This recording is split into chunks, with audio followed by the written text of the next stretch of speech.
Bulletin की शुरुआत करेंगे, रुक कर लेते हैं खबरों की ओर। अकोला के बालापुर में बादल फटने जैसी बारिश से भारी तबाही मच गई है, जिससे खेतों को भी नुकसान पहुंचा है। मूसलाधार बारिश की वजह से बालापुर तालुका के खिरपुरी वजह से रिधोरा नाले में अचानक बाढ़ आ गई और इसमें 20 से 25 स्कूली छात्र भोलाबाई लेकर पूजा करने के लिए खेत में जा रहे बाढ़ में फंस गए, जिसके बाद कड़ी मशक्कत के बाद सभी बच्चों को रेस्क्यू किया गया और उनकी जान बचाई गई।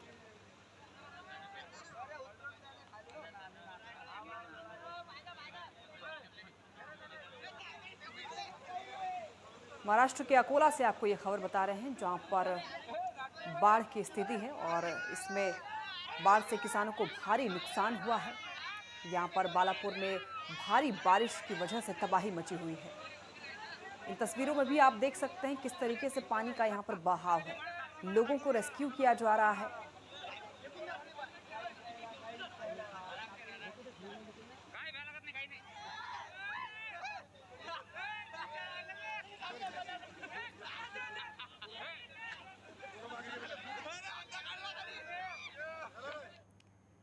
इसी खबर पर ज्यादा जानकारी के लिए हमारे साथ जुड़ गए हैं शाहिद इकबाल। शाहिद जी, बताएं इस खबर पर क्या है पूरी जानकारी।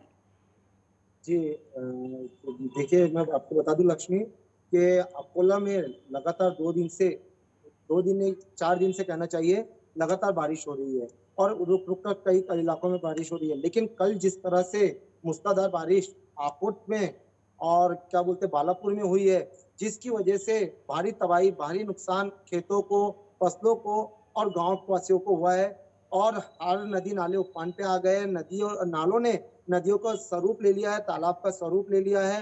और इसी तरह की एक घटना बालापुर तहसील में बालापुर के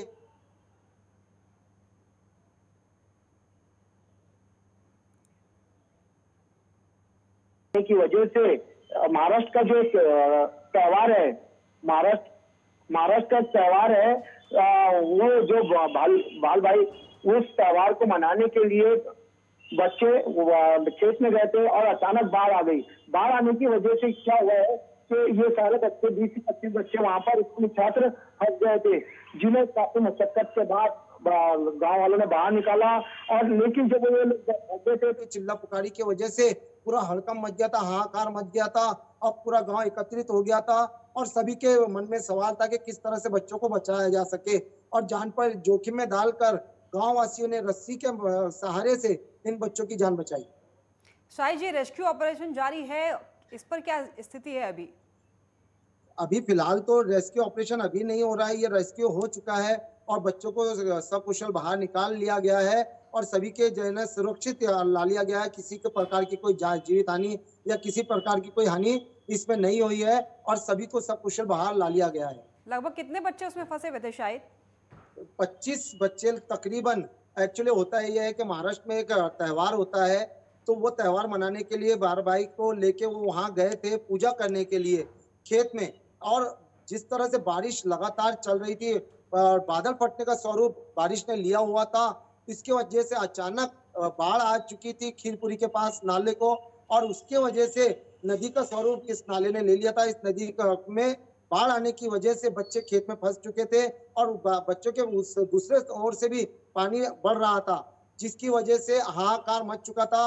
गांव वासियों ने आनंद फानंद में रेस्क्यू का इंतजार नहीं किया और खुद ही अपनी जानों को जोखिम में डालकर रस्सियों के सहारे से अपने बच्चों की हिफाजत करने के लिए, सुरक्षा करने के लिए उन्होंने अपनी जान को जोखिम में डाल के सभी बच्चों को वहां से खेतों से बाहर लेके आए। शाहिद जी, क्या प्रशासन को इस बारे में जानकारी है? क्या कोई प्रशासन या कोई अधिकारी आया कोई संज्ञान लेने के लिए इस मामले पर? देखिए, जिस तरह से ये घटना हुई थी और अचानक बाढ़ आई थी और बच्चों को बचाना जरूरी था, प्रशासन को इसकी खबर दी गई थी, लेकिन प्रशासन के आने का इंतजार अगर करते तो शायद बड़ा जोखिम हो सकता था, कोई जीवित हानि भी हो सकती थी। लेकिन गांव वासियों ने किसी का इंतजार नहीं किया। हालांकि वहां की जो पुलिस पार्टी है, तलाठी है, इन लोगों ने भी इसमें पूरी सहायता की। वहां के गोताखोर जो थे, जो आपदा प्रबंधक के, इन लोगों ने भी इसमें अपनी मदद की, पूरा सहयोग दिया और गांव वासियों की मदद से, प्रशासन की मदद से इन बच्चों को बाहर निकाला गया। बहुत बहुत शुक्रिया शाहिद जी इस खबर पर जुड़ने के लिए और विशेष जानकारी देने के लिए। अकोला के आकोट तालुका में स्थित सातपुड़ा जंगलों में आने वाले गांव शहनूर, भिल, किलपानी, गुल्लर घाट, दही खेल, फुटकर, शिवपुर, कासोद, बोडी, उमरा और अड़गांव, इन परिसरों में बीती रात मूसलाधार बारिश हुई। मानो जैसे बादल फटा हो, जिसकी वजह से परिसर के सभी नदी नालों में बाढ़ ने तबाही मचा दी। बता दें कि क्षेत्र में सोयाबीन, कपास, संतरा इत्यादि फसलों को मूसलाधार बारिश और बाढ़ के पानी ने तबाह कर दिया। फसलों के हुए नुकसान का अंदाजा लगा पाना भी मुश्किल है। आनन फानन में जिला प्रशासन की ओर से तहसीलदार, महसूल विभाग के मंडल अधिकारी पटवारी ने नुकसानग्रस्त क्षेत्र का दौरा किया और नुकसान का सर्वे शुरू किया।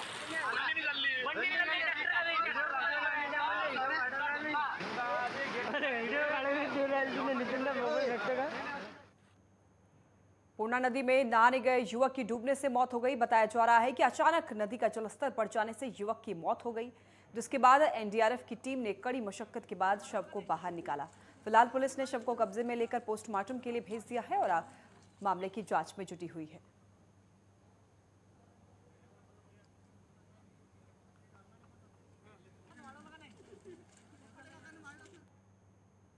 अकोला में 2 व्यापारियों और एक दलाल के घर पर नागपुर जीएसटी की टीम ने छापेमारी की। बताया जा रहा है कि टीम सुबह 5 बजे से ही छापेमारी कर रही है, जिससे पूरे इलाके के व्यापारियों में हड़कंप मच गया है।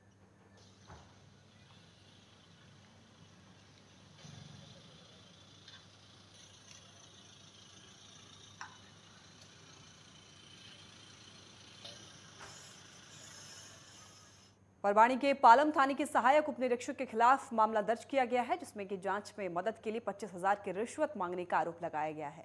बताया जा रहा है कि मारपीट के मामले में जांच में शिकायतकर्ता और उसके परिजनों की सहायता के लिए पालम थाने में कार्यरत सहायक पुलिस उप निरीक्षक ने 25,000 रुपए मांगे थे। इस संबंध में शिकायतकर्ता ने 23 अगस्त को परभणी में भ्रष्टाचार निरोधक विभाग में शिकायत दर्ज कराई थी। इसके बाद परभणी की टीम ने रिश्वत की मांग की पुष्टि की। कार्रवाई के समय लोक सेवक पुलिसकर्मी को शक हुआ और उसने रिश्वत की राशि स्वीकार नहीं की। जांच में पता चला कि कर्मचारी ने रिश्वत की मांग की थी। कर्मचारी को हिरासत में लेने और पालम थाने में मामला दर्ज कर लिया गया है। फिलहाल पुलिस आगे की कार्रवाई में जुटी हुई है। जालना के भोकरदान तहसील के पिपलगांव बराव के निवासी अरुण जाधव ने फर्जी डॉक्टर के खिलाफ तालुका के स्वास्थ्य अधिकारी के पास शिकायत दर्ज कराई है और कार्रवाई नहीं होने के कारण युवक आमरण अनशन पर बैठ गया है।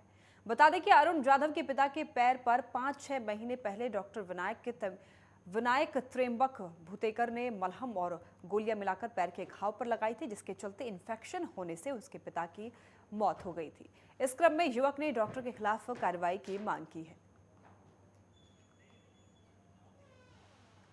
वक्त है एक छोटे से ब्रेक के लिए, जल्द हाजिर होंगे।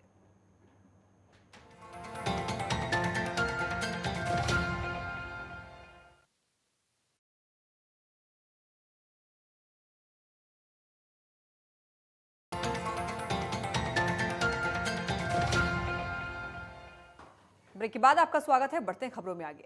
अंजुन गांव सुरजी तालुका में लगातार बारिश से किसान परेशान है और संतरे की फसल खराब हो जाने से लाखों रुपए के नुकसान के कारण किसानों की परेशानी और भी ज्यादा बढ़ गई है।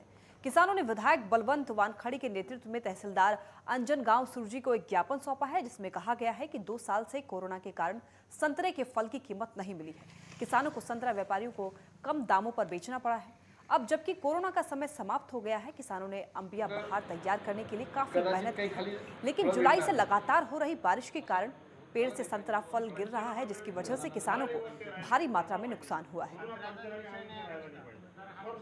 अमरावती जिले में लगातार हो रही बारिश के कारण बड़ी मात्रा में संतरे की फसल को नुकसान हुआ है।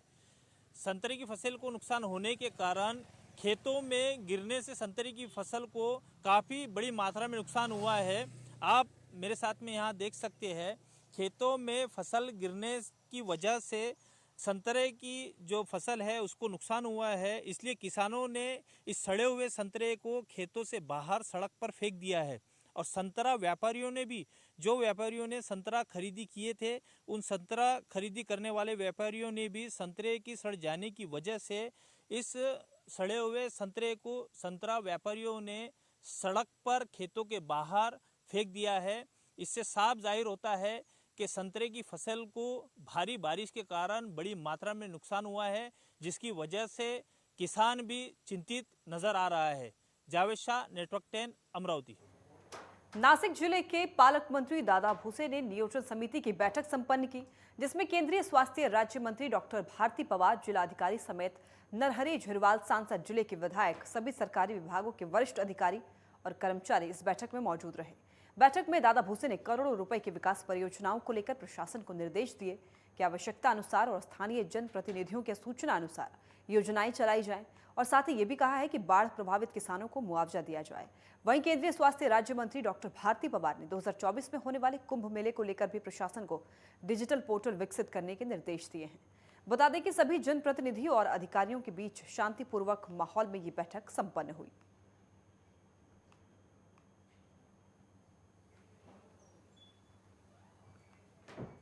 अमरावती महानगर पालिका सीमा में आने वाली प्रॉपर्टीज की नंबरिंग हो गई, जिसमें कि विगत 20 सालों से शहर की प्रॉपर्टीज का असेसमेंट समेत पुनर्सर्वेक्षण का कार्य नहीं हुआ था, वो अब शुरू हो गया है, जिसमें कि 15 से 20 हजार प्रॉपर्टीज बढ़ने की उम्मीद जताई जा रही है।